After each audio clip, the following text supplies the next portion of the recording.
Alright, it's time for another quick tech. I've got this Yamaha BB 1500A bass in the workshop at the moment. I'm actually doing a repair on the preamp. It's turned out to be a relatively complex repair for a relatively complex preamp. The circuit's actually fascinating, and I will make a long form video on that, so keep an eye out for that. But as part of that repair process, I've had to give this route a little skim with my router. So I've actually taken about 1.5 millimeters off here. When you see that video, you'll kind of know what's going on. I won't bore you with the details. But of course, that's removed this nickel shielding paint. So I actually want to re-shield this. I do actually have some nickel shielding paint, but I much prefer to work with copper shielding tape. And I've used it for over 25 years actually. I know there's already a lot of content online about how to do this, and I'm usually fairly reluctant to just double up other people's content on my channel. But yeah, I have been using it for quite a while. I've got some instruments of my own that I've shielded way back when, and I've had to redo them for various reasons, and I've kind of learned from that. So hopefully in this little quick tech video I can pass on some of my tips. So after routing, of course, I'm left with bare timber, and this tape's just not going to stick properly to bare timber. So the idea is to seal this, and you can use all sorts of things. In the past I've used just water-based wood varnish. Today I've actually used thin CA glue, and I've done that for a couple of reasons. Firstly, it dries really quickly, so you can lay up a couple of coats within half an hour or so.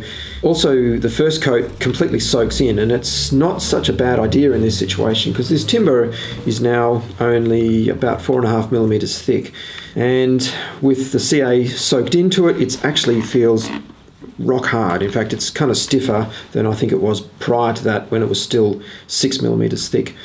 It does look a bit grubby, and that's because the brush has just kind of dragged a little bit of this nickel into the CA. It's going to be covered, so I'm not fussed about that, but it's part of the reason I'm not really keen on using nickel paint, because even after 30 years this is still shedding nickel. You can see that's coming off of my finger. The shielding tape just creates a much better shield, and you can solder to it, which is quite handy sometimes. So after the first coat I gave that a light sand and then just smeared on a second coat, and that was about half an hour ago, and this is already set, and you can see it's left a slightly shiny surface, so I know that that tape's going to stick really strongly to that, so that's a good thing. To prep the sides for the shielding tape, I'm just going to wipe them over with some metho or denatured alcohol just to make sure they're nice and clean, and also to remove any surface nickel that's kind of on the surface there. So the first thing I'm going to do is create a couple of pieces for the bottom of the route. Usually you can just put that sort of roughly into place and just press it down on the edges, and that will give you a guide for cutting.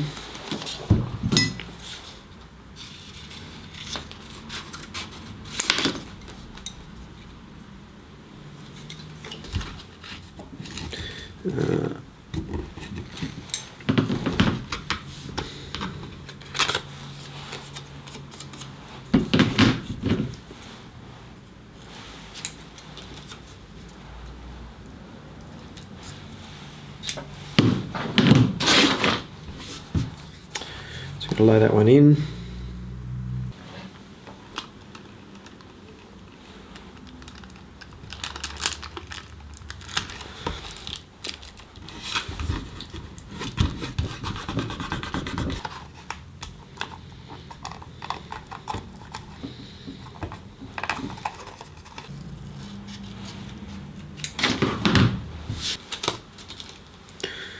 I'm especially trying to avoid touching it around the edges, because that's where it will peel if the glue is kind of compromised.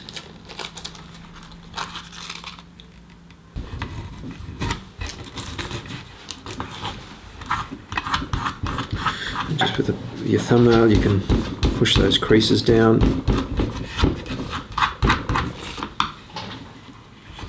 Alright, now for the edges.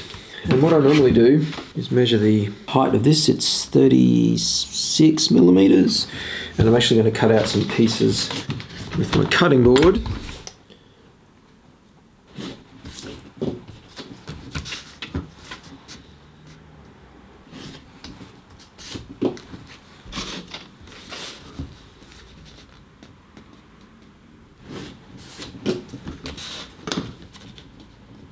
Now, the back of this electronics cover already has some shielding material on it, but of course you could put copper tape on that as well.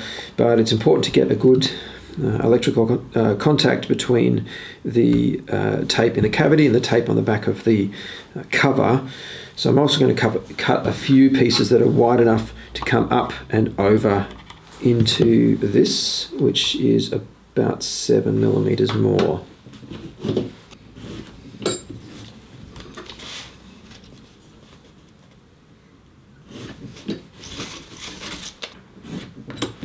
So I'm going to choose 3 of these screw holes, and I've got my wider pieces, and they are going to go over those screws. Just trim that little corner off, like that.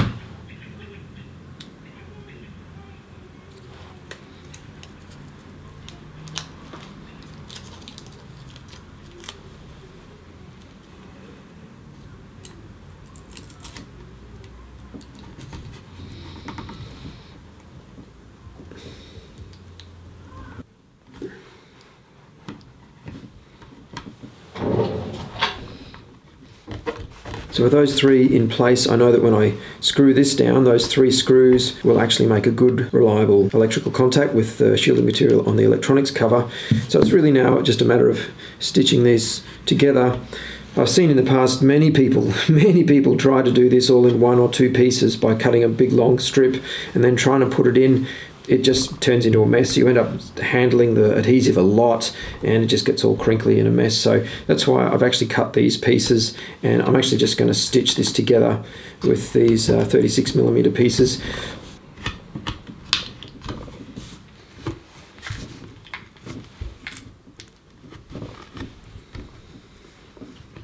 So here's my last piece, and I'm just working it up from the middle and then out. So I think that's a fairly neat job. This route's a fairly simple shape and it was pretty easy and fairly straightforward to do, but obviously some guitars have quite complex shaped routes, and I think it's much easier to do it with wide tape, just 2 inches at a time. The next step, of course, is to open up these holes for the pots and the wiring, and I normally just do that with a scalpel. I'll take the excess out.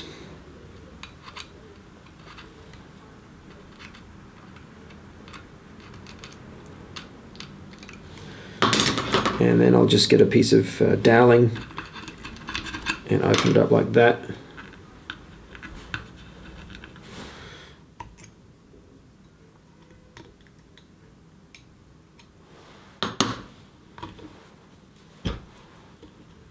These holes are quite large, and that's because the preamp is all connected with these little snap connectors, so they have to be large enough to feed those through for the pickups and the battery, etc.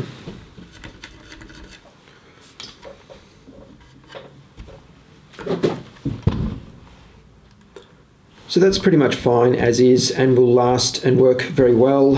All the parts that are overlapping like this, they'll have good electronic continuity. Trouble is, over time this copper will tend to tarnish, and initially it'll go sort of it'll lose its shine, it'll go brown, and eventually it'll sort of go like a grey-green colour, especially if you live in a humid part of the world as I used to, and that tarnish can creep under the overlapping parts and can affect the continuity of the parts. It can also eventually make them peel. You can get copper tape that has conductive adhesive, but I've tried it and I've found that over time its conductivity actually kind of breaks down as well. So if you really wanted a more sort of belt and braces approach, there's a couple of things I like to do. The first is to fire up my soldering iron and actually just stitch some of these pieces together with a few little soldering tacks. It's super quick. The only thing you have to do is just make sure that your soldering iron is really wound all the way up, and that's because copper has a really good thermal conductivity and it will actually sort of drag all the heat out of the iron. So I turn mine all the way up. That way I can just touch the copper very quickly. So just where you sort of get 3 pieces of copper meeting, you can just tack them together like so.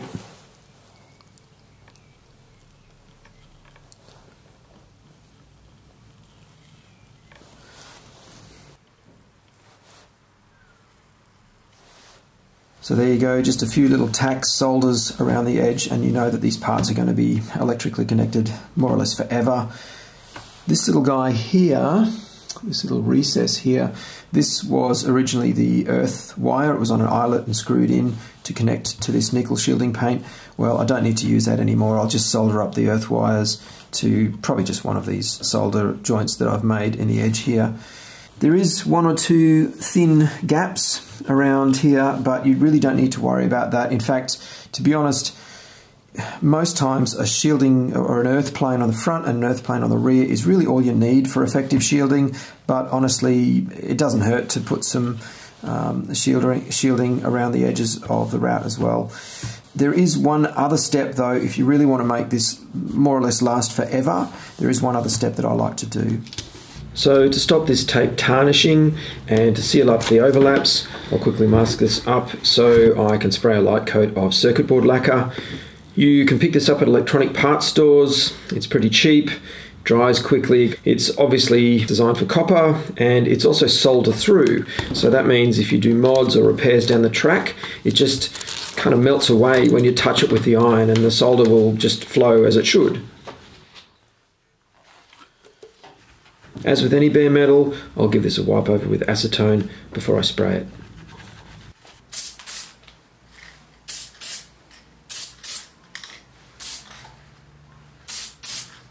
So that's my approach to shielding with copper tape.